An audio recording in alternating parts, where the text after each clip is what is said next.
grand dialogue. Sigi Kafoba.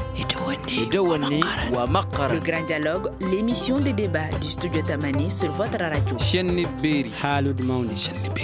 Kafoba. Le grand dialogue.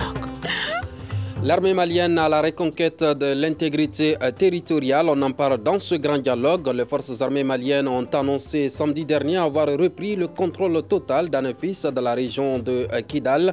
Une situation intervenue après quelques jours de combat. Selon le colonel Souleymane Dembélé, directeur de l'information et des relations publiques des armées d'IRPA, les forces armées, l'objectif vise à rétablir l'autorité de l'État et de mettre un terme aux activités dangereuses de groupes armés terroristes. Quelle analyse de l'avancée des forces armées maliennes vers Kidal? À quoi faut-il s'attendre? Studio Tamani pose donc le débat avec trois invités. Mohamed Abdullahi El-Khali, la spécialiste des questions sociales et sécuritaires du Sahel. Dr Ngolo Adjara, enseignant-chercheur à l'Université de sciences juridiques et politiques de Bamako. Et Assim Dabo, enseignant-chercheur et analyste politique. À la présentation, je suis Imran Akilo Maïga, invité auditeur, téléspectateur, vous qui nous suivez sur 3 télévisions et 85 radios sur l'ensemble du territoire national. Merci de nous avoir suivis et bienvenue. Le grand dialogue. Mohamed, que sait-on de l'avancée de l'armée malienne vers Kidal? Alors, bonsoir à tout le monde et bonsoir à mon frère M. Ngolo Diarra et à mon frère Dabo. Et merci pour l'invitation. Vous savez que depuis celui qui est un peu vigilant, quand nous écoutons et nous essayons un peu d'analyser le discours du président de la transition la nuit du 22 septembre, nous avons compris qu'il y a cette tentative est déjà en cours et que l'armée a déjà pris le chemin de la reconquête du territoire national, qui est d'ailleurs une des missions de la transition. L'une des premières missions qu'on pouvait allouer à cette transition, c'est d'abord d'aller à la reconquête des régions du nord du Mali. Et donc aujourd'hui, nous sommes fiers et nous sommes très contents d'apprendre que l'armée malienne est à Anefis. Je pense qu'encore le chemin continue vers Kidal et je pense qu'on va reconquérir Kidal bientôt. Qu'est-ce qui s'est passé exactement lors du passage de l'armée malienne de Gao vers Anefis? Alors, vous savez, bien avant d'arriver vers Anefis, il y a eu d'abord le camp d'Ember. Vous savez, dans l'accord d'Alger, c'est clair, et dedans, et après le départ de l'aménagement, c'est l'armée malienne qui devrait, en réalité, dans le but même de reconquérir son territoire national, devrait réoccuper ces camps qui appartiennent à l'État malien, en fait. Et donc, en partant occuper ce camp de Ber qui est un camp stratégique parce que qui est sur 2 voies, la voie qui mène en Mauritanie, la voie qui mène en Algérie. Et donc l'armée malienne, en partance vers ce camp, a été attaquée. Nous avons été les premiers à être attaqués. L'armée malienne a été le premier à être attaqué, la première à être attaquée par, comme on appelle, la SEMA. Et la SEMA aujourd'hui a affilié au groupe terroriste, le JNIM, qui fait partie d'Al-Qaïda. Et donc, il faut souligner cet aspect. Et donc, à la suite de ça, il y a eu des discussions. Vous avez des preuves que la SEMA est en lien avec le JNIM? Alors, quand vous voyez les différentes communications, même tout à l'heure, avant d'arriver, on aura appris tout à l'heure que le triple communicateur, c'est-à-dire le chargé de communication de ces triples, c'est-à-dire CSP, SEMA et JSIM, a été attaqué par le service de renseignement algérien. On ne sait pas vérifier, mais c'est à vérifier. Et donc, toutes les preuves montrent aujourd'hui que la SEMA est affiliée au groupe terroriste qui est pur, qui est, comme on appelle, affilié au JSIM, qui est le groupe de Yad Agali, Jamaat Nasr al-Muslim wal-Muslimin au Mali. Donc c'est très clair, on a toutes les preuves. Quand on regarde les médias, on voit ces preuves-là. C'est même pas à discuter. Ngolo Adjara, quelle analyse faites-vous de l'avancée de l'armée malienne vers Kidal? Oui, c'était prévisible. Vraiment, bonsoir, chers co-débatteurs. Bonsoir pour l'invitation. Une pensée à tous ceux qui ont laissé pour leur vie pour la défense de la patrie. Et un grand bonsoir et félicitations à l'hierarchie militaire. C'était prévisible avec le départ de la mission multidimensionnelle et intégrée des Nations Unies pour la stabilité déstabilisation au Mali.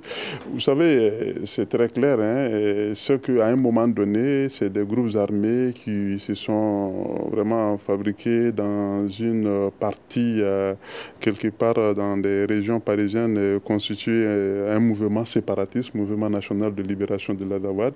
Ils attaquent le pays en 2012 au nom du droit de peuple à l'autodétermination, alors demandant 800 000 km² du territoire avec Gao comme capitale et que cet État, entre guillemets, serait l'État de l'Azawad. Donc il a fallu vraiment beaucoup de temps pour l'État de se préparer et arriver à ce niveau.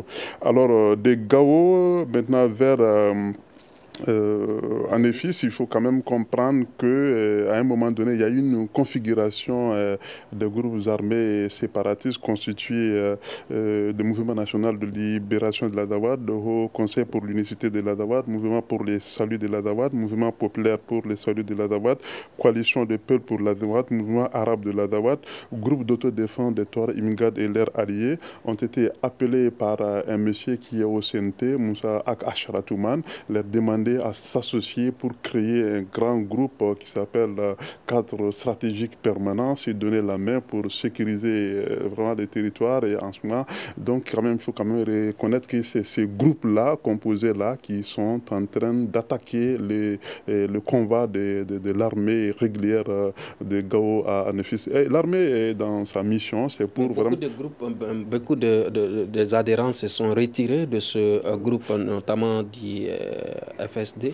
Oui, évidemment, monsieur CSP, je me suis vraiment intéressé à ce conflit armé malien qui est extrêmement très complexe parce que c'était vraiment un devoir pour moi d'y faire. En thèse de doctorat, j'ai écrit 465 pages sur ce conflit et aujourd'hui j'ai fait 10 articles dans des revues, dans des grandes revues de conflits internationales. Et pour cela, et le dernier même vient de sortir il n'y a même pas longtemps de cela. Et c'était prévisible et c'est stratégique, ces mouvements armés, c'est stratégique de leur part. Et c'est MSA, un mouvement pour le salut de l'Azawad de Moussa Ak Asharatouman, d'ailleurs, c'est lui le cerveau, celui qui a créé CSP. Alors quand c'est arrivé, Al-Gabas a fait de communiquer pour dire que bon, l'attaque de bateaux, etc., c'est l'armée du CSP qui est en train de faire ça. Et c'est stratégique pour lui, en tant que fondateur du mouvement, de créer, de faire de communiquer, c'est désolariser pour brouiller effectivement la situation au gouvernement, parce que ça fait partie des aptitudes des rebelles. Alors donc, il crée des situations. L'objectif, c'est le durcissement de l'État, c'est mettre fin à l'État au nom vraiment de la création de l'État de l'Azawad. Bon, c'est communiqué, nous on peut l'analyser. À partir du moment où tu te donnes l'ambition de créer un État, de prendre les armes contre l'État, ça c'est le premier terrorisme d'abord, c'est le terrorisme contre l'État. D'ailleurs, à un moment donné, le gouvernement n'a pas su faire évidemment la qualification, qui est terroriste, qui n'est pas terroriste. En sciences politiques, une fois qu'on prend des armes contre l'État et demander la séparation, c'est le premier acte terroriste contre l'État qui doit être combattu. Mais le Mali n'avait vraiment pas compris, soit par médiocrité, soit par question de trouver la paix d'une manière, bon, mais en réalité, ces genres de conflits armés ne se négocient pas. Une fois que vous négociez avec les séparatistes, vous négociez pour la séparation de votre État. Le cas de Casamance, j'ai été au Sénégal, j'ai parcouru, j'ai été à Casamance, j'ai demandé évidemment à comprendre. Et un séparatiste de Casamance, c'est un terroriste. Il y a également les cas de Polisario chez les Marocains. Ça, d'office, vraiment, c'est un acte terroriste.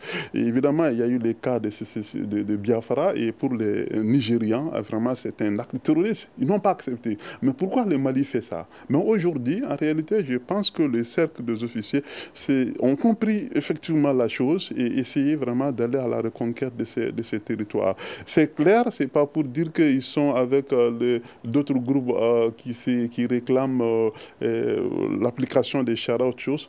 C'est des terroristes et que l'État doit les combattre dans ce sens-là. Alors si cela n'est pas fait et si l'État part dans ce sens, négocier autre chose, l'État est en train de les accorder. Nous allons parler plus tard des négociations à venir. Assim Dabo, en quoi la prise d'Anefis est-elle importante pour l'armée malienne? Merci beaucoup pour votre invitation. C'est toujours un honneur pour moi d'être sur ce plateau. Et je salue aussi mes chers aînés qui sont avec moi. Et ce que moi j'ai envie de dire, il faut que les Maliens comprennent une chose. La prise d'Anefis est significative pour l'armée malienne parce que c'est un territoire qui n'est pas loin de la cible. Et la cible, c'est Kidal. Et une fois que vous êtes à un tel endroit, il y a déjà un vent qui souffle, comme quoi on n'est pas loin de l'objectif. Et ce que les gens oublient, il faut que les Maliens comprennent, mes aînés ont parlé un peu de la configuration du conflit et ce qui s'est passé ici et là. Moi, ce que moi j'ai envie d'ajouter, c'est qu'il n'y a pas d'élévation sans prise de risque. Et plus le combat est grand, et plus la victoire est immense. Qu'est-ce que cela veut dire? Il faut une bonne stratégie. Parce qu'on pense déjà qu'on est à Kidal. On n'est pas à Kidal pour le moment. C'est les contours. Maintenant, il faut bien, mettre en place une bonne stratégie pour qu'on puisse rentrer à Kidal. Et une fois qu'on rentre à Kidal, comment faire pour pouvoir montrer toute notre puissance et qu'il n'y ait pas d'autres exactions que nous sommes en train de combattre aujourd'hui? Parce que ça, c'est la grande question. Pour moi, la prise de Kidal dépendra de la stratégie en place. Et depuis 2020, j'espère, j'ose espérer, que l'État a beaucoup réfléchi sur comment prendre Kidal. Parce qu'on a pris combien d'années? Je peux dire 3 ans. 3 ans de réflexion. 3 ans de réflexion pour prendre une région. Ce n'est pas pour rien. Donc, quelle est la stratégie en place? Quelle est la synchronisation qu'ils veulent établir pour que ça soit efficace entre l'armée de terre et l'armée de l'air? Ce qui nous manquait auparavant, c'était l'armée de l'air.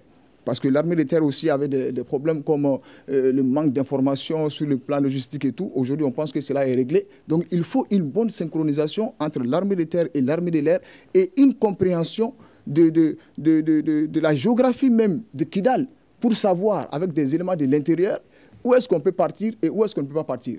Et aussi, avoir un bon accord solide avec les Algériens. Parce que quand ces éléments-là vont vouloir prendre la fuite, ou quand ils vont prendre la fuite, ils vont aller vers où? Et quand ils iront là-bas, qu'est-ce que nous allons faire pour stopper ces mêmes éléments? Pour que le conflit ne puisse se relancer des années après. Parce que tant qu'on n'a pas réglé ces problèmes-là une bonne fois pour toutes, on va toujours revenir 15 ans après, 20 ans après, 30 ans après, comme ça a été le cas. Et moi, je le précise, la guerre est une déception. Mais quand elle est imposée à une nation, il faut la faire de la meilleure des manières pour que nous puissions passer à autre chose comme il faut.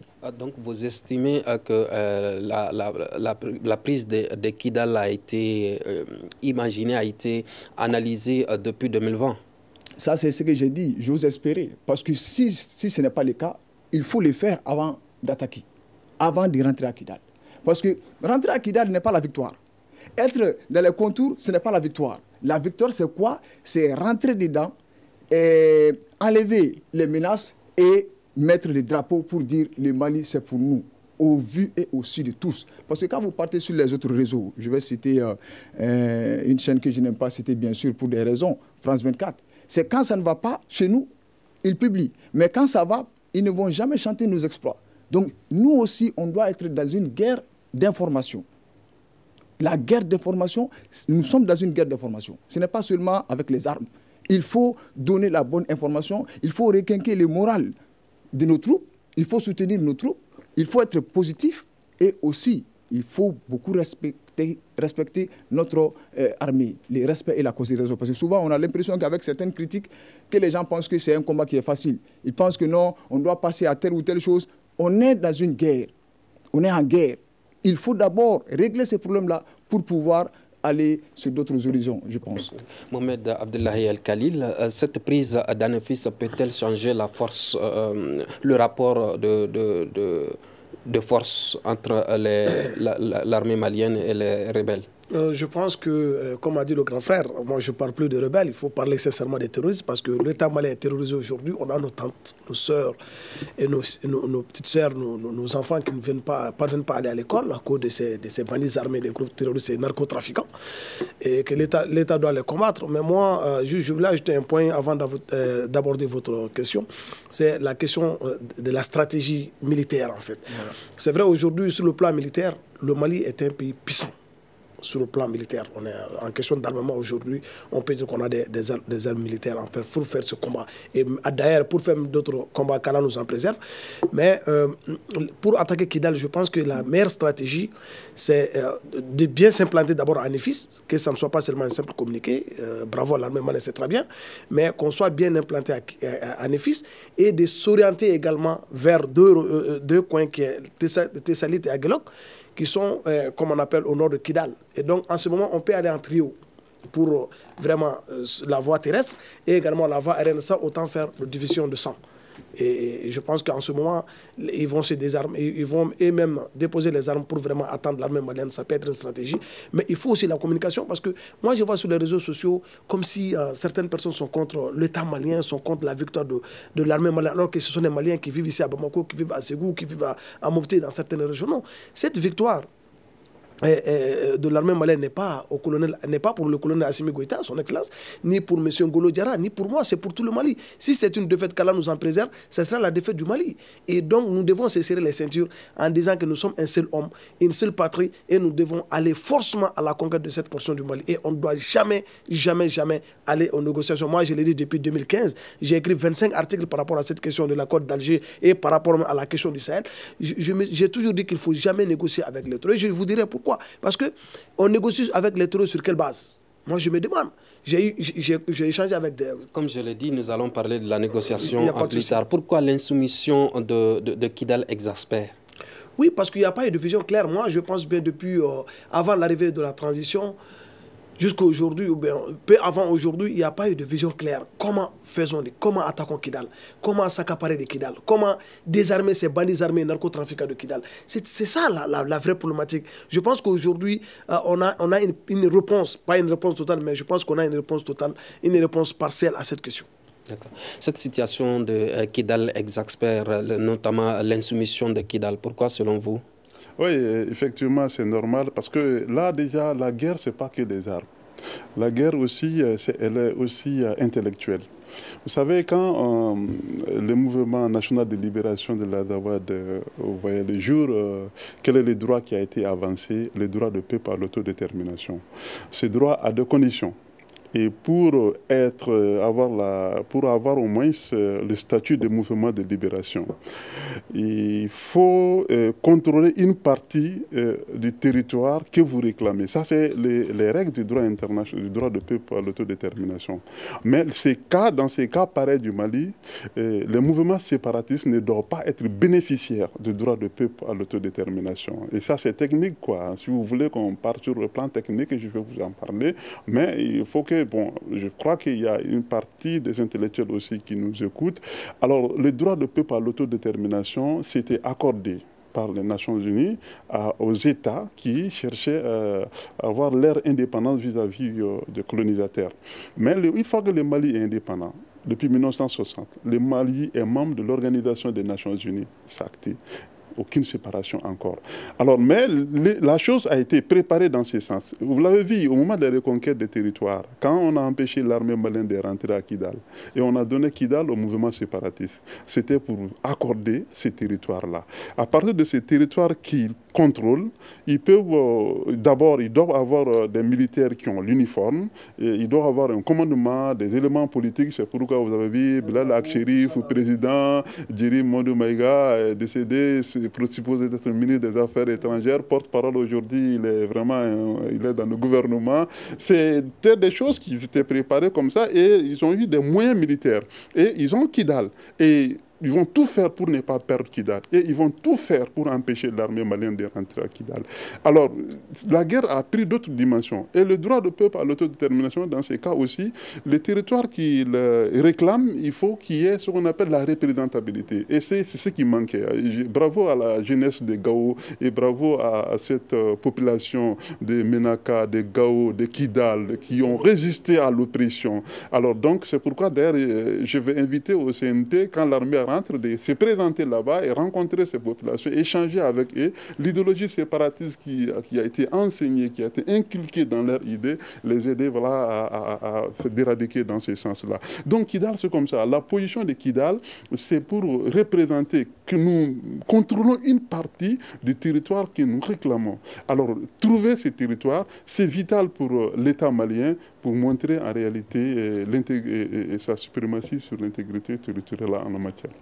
La SEMA dit avoir replié de Anafis sous l'ordre de ses responsables de Kidal pour éviter, dit-elle, des dégâts collatéraux contre les civils.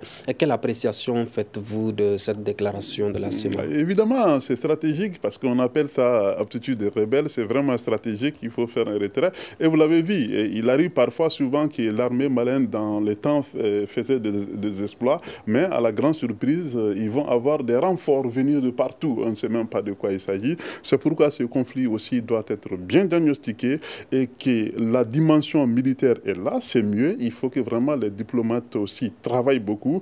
Et aujourd'hui, c'est des gens qui savent bien communiquer. Ils ont ça, hein, ils savent bien communiquer. Bon, nous négligeons un peu les choses. Alors, c'est quoi? Et dans leur communiqué, on va dire que l'armée malienne et ses supplétifs, Wagner, l'armée malienne et les Russes sont en train de venir vers nous. Et tout ça, c'est pour faire une sorte de plaidoyer à la communauté internationale pour dire que si vous ne faites pas quelque chose, alors l'armée malienne et ceci vont voilà, exterminer toute une population. C'est pourquoi ils disent qu'on a quitté, etc., etc. Donc c'est vraiment stratégique et nos diplomates doivent aussi beaucoup travailler sur la question. J'apprécie le discours du président à Saint-Pétersbourg lorsqu'il a montré que le Mali est prêt à coopérer avec tout le monde à condition qu'on respecte l'intégrité, le respect de l'État malien. Et c'est quand même capital. Et vous verrez également partout où les Russes font des exploits, et vous verrez que l'Amérique se positionne en contradiction contre ceci. Donc il faut avoir la phobie, il faut avoir l'œil sur Washington par rapport à ce qui pourrait vraiment se passer. Et surtout, nous demandons également à nos diplomates de travailler parce que 4 de nos officiers sont sanctionnés par les États-Unis d'Amérique. Il faut travailler dans la diplomatie souterraine pour vraiment trouver une solution à cela et essayer de reconsidérer effectivement des partenaires qui peuvent être récupérés pour essayer de faire en sorte que le projet que l'Azawad, les éléments de l'Azawad portent, ce que je sais, l'Union africaine n'a pas reconnu le mouvement, n'a pas reconnu l'Azawad et la CEDEAO n'a vraiment pas connu également l'Azawad. C'est pourquoi nous devons aussi travailler pour les retours effectifs de l'État malien dans le concert des nations dans ce sens. Assim, le maillage sécuritaire est-il possible dans cette zone, notamment dans la zone de Kidal? Je pense parce que lorsque nous sommes en guerre, il faut toujours avoir une stratégie de communication qui est positive par rapport à ce que nous voulons voir se produire. Donc moi je pense que c'est possible, mais ça dépendra de la stratégie. Je l'ai dit et je le répète, et nous sommes dans une guerre de communication. Il faut savoir communiquer, il faut savoir donner la bonne information et faire aussi attention à qui reçoit l'information et comment. Parce que ces deux aspects, c'est important, c'est très important. Comment donnez-vous selon l'information qu'il faut? Et moi d'abord, il faut que ceux qui sont déjà en train de combattre sachent que ça avance. Okay?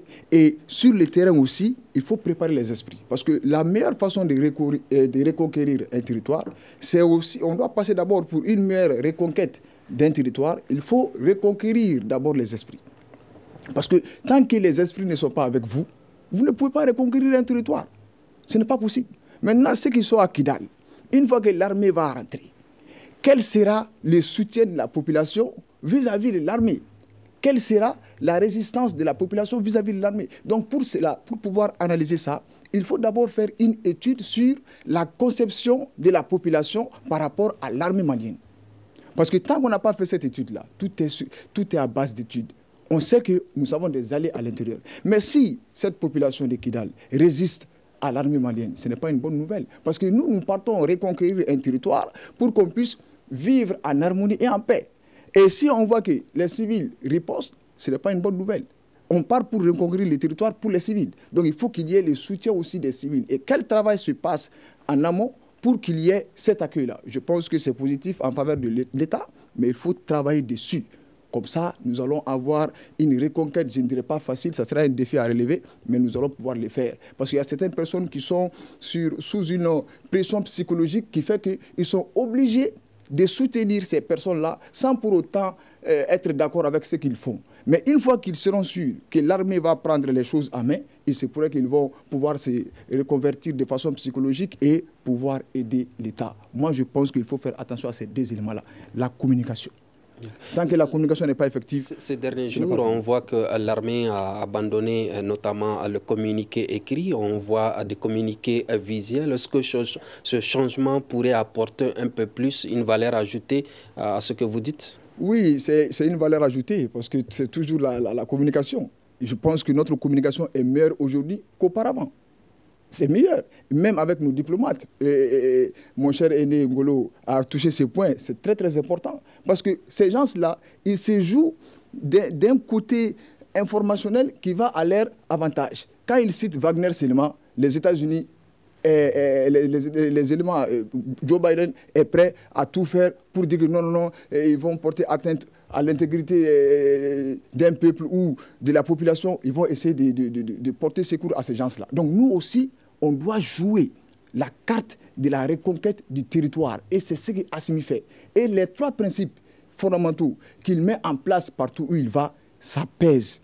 Ça pèse et c'est positif non seulement pour le moral de nos troupes, mais aussi pour nos intellectuels et aussi nos leaders qui voyagent à travers le monde. Et je pense que ça va dans l'ensemble. Selon le colonel Souleymane Dembélé, ce processus engagé le 2 octobre dernier a pour objectif de rétablir l'ordre, la sécurité et la stabilité dans toutes les ex-zones d'implantation de la MINUSMA et sur l'ensemble du territoire national, suivant sa réaction.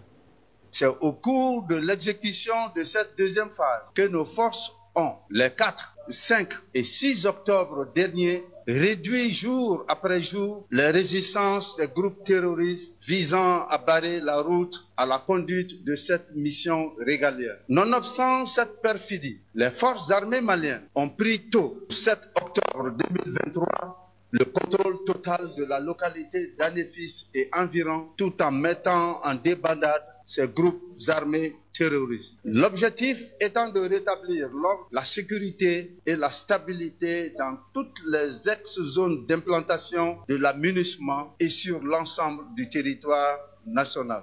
Aux populations des zones concernées, les forces armées maliennes comprennent que ces opérations militaires puissent susciter des inquiétudes. C'est pourquoi elles tiennent à rassurer l'ensemble des populations que toutes les mesures sont prises pour leur assurer paix et protection. Comprenez que votre sécurité et votre bien-être sont notre priorité absolue. Mohamed, cet appel de l'armée malienne peut-il être entendu par les populations dans ces zones-là? Oui, bien sûr. Pourquoi pas? Parce que nous sommes suivis de près. Ils savent à chaque minute, la télévision malienne est suivie par la population quenoloise et également par les BAM de la CEMA. Mais le point que je souhaiterais ajouter à ça, vous savez, les camps, l'enjeu autour des camps, comme on appelle, des régions du Nord, est symbolique pour l'armée malienne. Et c'est à souligner, c'est un point très essentiel. Et également, si nous regardons les statistiques par rapport à la CEMA, on n'a aucune statistique crédible qui peuvent nous permettre d'évaluer l'effectif, c'est-à-dire des éléments de la CEMA. Ça, c'est très important. Parce qu'au moment de l'intégration des ex-combattants, on a compris que souvent, ils ont menti pour vraiment donner un effectif qui n'est pas crédible et également tout en cachant les stocks, le moment de désarmement, tout en cachant beaucoup de stocks d'armes. Et également, cette région de Kidal est réputée être vraiment une région où le trafic d'armes venues de la Libye est très influent. Donc, cet élément est très important. Cette façon de communiquer est à saluer, est à encourager. Et nous ne souhaitons pas que ce soit uniquement hier et avant-hier, mais nous voulons que chaque soir, que l'armée malienne ouvre une fenêtre au niveau de l'ORTM pour parler à la population. Parce qu'on a aussi d'autres, soit, vous m'excusez du terme, soi-disant analystes, ou défenseurs de l'armée, mais en réalité, ils sont en train d'enfoncer, c'est-à-dire mettre dos à dos l'armée et la population, parce que la communication militaire, la communication sécuritaire aussi est une spécialité. On ne peut pas communiquer sur le plan sécuritaire comme ça. Quand vous attendez M. Ngolo tout à l'heure, on sent qu'il est dans son plein, c'est-à-dire qu'il est dans son bain, c'est-à-dire de grandes connaissances du droit international. Il essaie d'expliquer, de décortiquer. On ne peut pas s'asseoir seulement devant les écrans de l'armée, carton, l'armée. Non, il faut rafraîchir le cerveau et le mémoire de la population. Il faut leur dire que nous sommes avec vous, c'est pour le bien du Mali. Parce que ce qui est mon inquiétude aujourd'hui, quand cette région du nord du Mali, qui est Kidal, n'est pas sous le contrôle de l'État malien, avant cette guerre-là, on a compris quelque chose. On a vu que tout de suite, comme je l'ai dit au début, la SEMA s'est affiliée à Jinim. Ça, c'est pas à cacher, je l'ai dit, je le répète, on a toutes les preuves. Et aujourd'hui, Jinim aussi a ses propres alliés qui aussi n'ont pas les mêmes objectifs. C'est-à-dire que Jinim est également que la SEMA. Et alors, si demain, Kidal n'est plus sous le contrôle de l'État malien, quelle sera cette zone-là? Ce ne sera pas fusillé d'Afghanistan. Est-ce que les gens ne vont pas s'entretuer? Est-ce qu'il n'y aura pas des avions qui vont entrer avec la drogue ou avec des armes pour vraiment conquérir encore Bamako? Donc, il est temps d'aller à la reconquête de Kidal. C'est urgent. Est-ce à dire que l'armée va récupérer de gré ou de force les emprises de Tessalit, Aguelhok et Kidal? Oui, mais l'armée est condamnée de le faire. L'armée est obligée de le faire. Ils sont dans leur plein droit. Ils doivent le faire.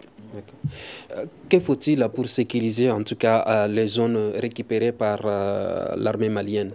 Tout d'abord, permettez-moi, vous avez montré la réaction de mon ami et de mon cousin. Et puis voilà, Souleymane Dembélé, je connais bien l'homme, j'ai fait beaucoup d'activités avec lui.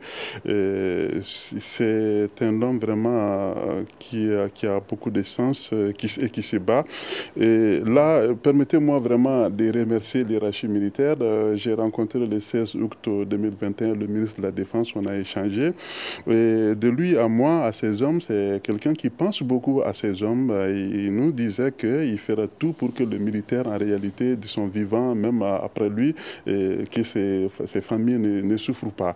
Le chef d'état-major des armées aussi, nous avons eu à faire des ateliers, magazine spécial des armées ensemble. Et lui, son combat, en réalité, c'est de recouvrir l'intégrité territoriale. Et rien ne pourrait l'arrêter. Ça, vraiment, permettez-moi de témoigner ça. Il n'y a pas un lien particulier entre nous, c'est des liens de recherche, les liens de la recherche des solutions. L'appel qui vient juste de lancer à ces populations et la population est au centre. Quand on faisait un magazine spécial des armées ensemble, c'était pour parler de la montée en puissance des armées et qu'est-ce que le peuple peut faire et que cette armée est déterminée pour protéger les populations et ce qui est leur bien. Donc c'est vraiment de la volonté, c'est vraiment la détermination. Le ministre, j'ai su que vraiment c'est quelqu'un qui veut vraiment aller de l'avant dans ces choses-là. Mais qu'est-ce qui fait qu'à chaque fois, quand l'armée s'approche d'une zone, on voit des populations qui quittent la zone suite à l'appel de ces groupes armés? Oui, évidemment, ces groupes armés ont leur façon de communiquer. Ils créent réellement Ils ont plus d'influence sur la population que l'armée malienne? Pas d'influence, parce que le terrain là est très très difficile. J'ai connu le terrain pendant 4 ans de recherche. C'est un terrain très difficile. Le territoire, ce n'est pas du tout facile. Et on fait face à une situation de géopolitique extrêmement compliquée. Il y a de l'embouteillage sur vraiment le terrain. Mais en tout cas, il faut quand même rappeler que le territoire est très immense et que les travaux sont en cours pour recruter, équiper et former. On a même allé vers le système de SNJ, c'est des volontaires, et bon, on est en train de l'expérimenter. On est en train aussi de parler des réservistes. Et voilà, donc nous sommes tous des futurs réservistes, n'est-ce pas, les petites filles de Sonia Alibert. Je sais bien que ce qui est en train de se faire peut marcher et puis on pourra vraiment recouvrir l'ensemble du territoire. Je l'avais posé à un moment donné.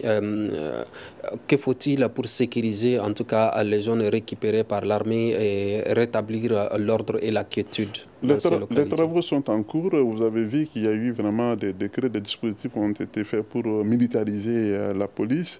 Et les recrutements sont en cours et l'armée pense bien de cela.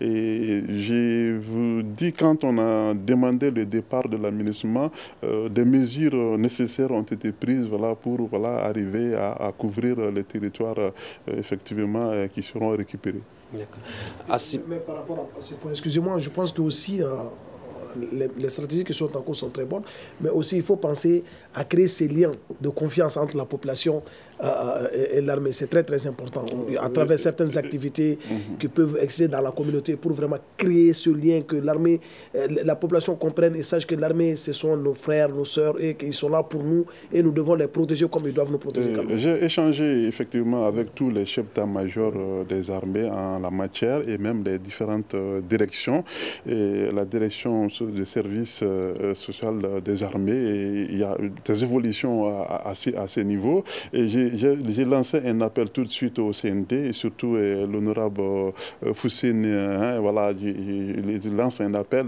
pour que là où l'armée rentre, qui arrive à faire des missions pour rencontrer vraiment des populations et échanger avec eux. Ça, c'est la mission civile qui peut relever vraiment effectivement de bonnes volontés des éléments du CNT. Assim, l'armée fait face à deux fronts, notamment la lutte contre le terrorisme et la lutte contre les ex-rebelles. Comment dissocier ces deux catégories-là? Et je pense que lors d'une autre... Il y a eu une émission ici où j'ai parlé sur cet aspect-là. C'est-à-dire, à des moments donnés, il faut aller au cas par cas. C'est-à-dire, lorsque la guerre va chauffer à un certain niveau, il y a certaines personnes ou certains groupes qui vont vouloir se rétracter et qui vont vouloir négocier. Puisque, nous le savons tous, la guerre est une déception, à des moments donnés, moi je ne parle pas de négociation, je parle de reconfiguration. Il faut reconfigurer les choses. Parce que même après la prise de Kidal, il y aura des choses qu'on va se dire. Tous ceux qui sont à Kidal ne sont pas des terroristes. Il faut le dire, il faut l'entendre et il faut le comprendre. Et tous les terroristes, il y a certains terroristes qui sont sous emprise. Et ceux qui vont jeter les armes, comment on va faire? Et ceux qui vont vouloir négocier à la fin, comment on va faire? Est-ce qu'on va liquider tout le monde? Donc, dès maintenant, il faut savoir faire la part des choses. Ceux qui vont vouloir coopérer avec l'armée, on doit avoir une stratégie pour eux. Ceux qui vont vouloir s'entêter et continuer la lutte jusqu'à ce que mort s'ensuit, on va essayer de voir leur cas aussi, comme il le faut. Mais il ne faut pas dire que non, on y va, c'est la guerre à ciel ouvert, on essaie de tuer. Non, non, ça ne marche pas. Parce que cela va nous amener d'autres problèmes encore. De prendre des armes contre un pays et puis s'attendre à une négociation, à une négociation, à un dialogue. Moi, ce que je vous dis, je le répète une dernière fois. Pour reconquérir un territoire, il faut d'abord reconquérir les esprits. C'est très très important. Parce que certaines personnes, dès maintenant, en sachant que l'État est proche de Kidal, ils vont se reconvertir. Ils n'ont pas de treillis. Ils n'ont pas d'habits qui montrent que c'est des militaires ou c'est des... Non, non, non. Ils peuvent se reconvertir à tout moment et être des civils comme tout le monde et ne plus prendre d'armes. Qui va localiser ces personnes-là? Non. Ils vont vivre parmi la population et faire comme si de rien n'était, peut-être pour mieux se préparer. Donc, pour ne pas faire face à ces choses-là, il faut rétablir, comme ça a été dit, un lien de confiance entre la population et l'armée. Comme ça, même ceux qui vont se reconvertir, on va savoir qui ils étaient pour pouvoir mieux attaquer. Et cela ne se fera jamais avec les armes, mais avec le système KGB que j'ai déjà prôné ici. C'est des infiltrés. Mohamed, peut-on s'attendre à une reprise du dialogue entre les partis signataires de l'accord pour la paix et la réconciliation? Oui, comme vous savez, le Mali est un cas spécifique. Aujourd'hui, moi, je peux tout de suite, autour de cette table, taquiner M. Diarra, le traité de mon fils, alors qu'il est plus âgé que moi. C'est le cousinage. Moi qui vous parle, ici, c'est peut que j'ai des beaux-frères. J'ai des tontons au sein de la semence. Il se peut que vous aussi... C'est toujours comme ça sur le Mali. Mais est-ce que nous voulons qu'on tue tout ce monde-là? Non. Nous avons toujours prôné le dialogue avec des gens, c'est-à-dire qui ont l'idéologie d'un Mali unifié, d'un Mali indivisible. Ça, c'est possible. Et avec le respect de la constitution malienne. Mais des gens qui veulent coûte que coûte imposer la charia, je l'ai dit ici, je le répète, je suis un grand défenseur de la religion islamique, qui me connaissent. Et je ne dis pas non à la charia, mais la charia avec qui et comment? La charia ne s'impose pas. La charia, ça s'adhère. On n'impose pas la charia à une communauté. Et ce que les barbares et les terroristes narcotrafiquants, les Amadou Koufa Yadagari sont en train de faire aux populations maliennes, c'est terrible, c'est condamnable. Et donc aujourd'hui, on peut aller aux négociations, mais avec qui? C'est ce que j'ai dit depuis le début de l'émission.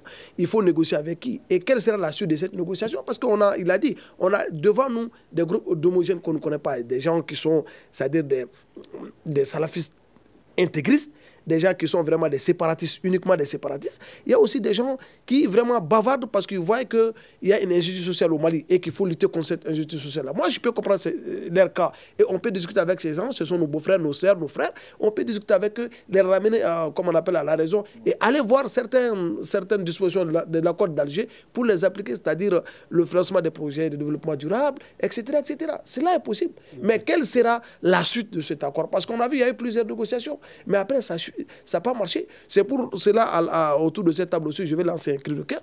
Vraiment, il faut revoir l'équipe de négociation.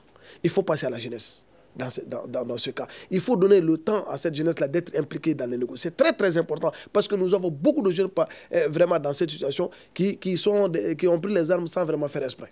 Et ils se sont retrouvés dans cette histoire. Dans cette situation, comment rétablir la confiance entre les parties signataires? Non, je pense qu'au Mali, sans vous mentir, je pense que les gens se font confiance. Les gens, dans les deux cas ou dans tous les camps, les gens se font confiance. Les gens, parce que tout le monde sait qui veut quoi.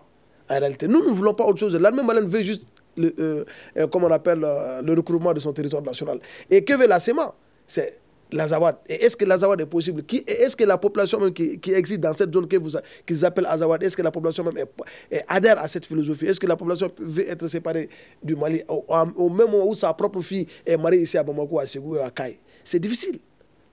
La reprise des négociations avec ces groupes armés qui ont pris les armes contre les forces armées maliennes est-elle possible?